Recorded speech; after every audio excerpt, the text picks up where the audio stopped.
Nitin देशमुखला marine drive police ठाण्यामध्ये आणण्यात आलेला आहे। थोड्याच वेळामध्ये आता किला कोर्टामध्ये त्याला हजर केलं जाणार आहे। नितीन देशमुख हा जितेंद्र आव्हाड यांचा कार्यकर्ता आहे। विधान भवनामध्ये नितीन देशमुख आणि पडळकर यांचे कार्यकर्ते भिडले होते आणि याच प्रकरणामध्ये दोघांनाही अटक करण्यात आली। नितीन देशमुखला आता मरीन ड्राईव्ह पोलीस ठाण्यामध्ये आणण्यात आले आणि किला कोर्टामध्ये त्याला हजर केलं जाणार आहे। थेट आपण माहितीसाठी जाऊयात आमचे प्रतिनिधी निवृत्ती बाबर यांच्याकडे। निवृत्ती, काय माहिती?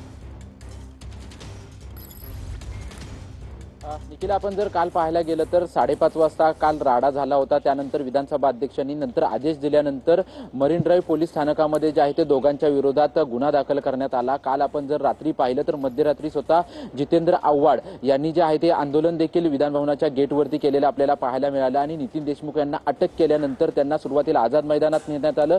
त्यानंतर जे रुग्णालयामध्ये जे आहे ते त्यांची वैद्यकीय चाचणी करण्यासाठी नेण्यात आलं। परंतु नितीन देशमुख कुठे आहेत यांच्या आव्हाडांना रोहित पवार त्यासोबतच सकाळपासून जे मरीन ड्राईव्ह पोलीस स्थानकामध्ये जे कार्यकर्ते येत आहेत त्यांना देखील माहिती नव्हतं। परंतु आता संपूर्ण नितीन देशमुख यांची रुग्णालयातून संपूर्ण तपासणी करून जे आहे ते माझ्या मागे मरीन ड्राईव्ह पोलीस स्टेशन हे ज्या ठिकाणी दिसतंय त्या ठिकाणी पोलिसांनी घेऊन आणण्यात आलेलं आहे।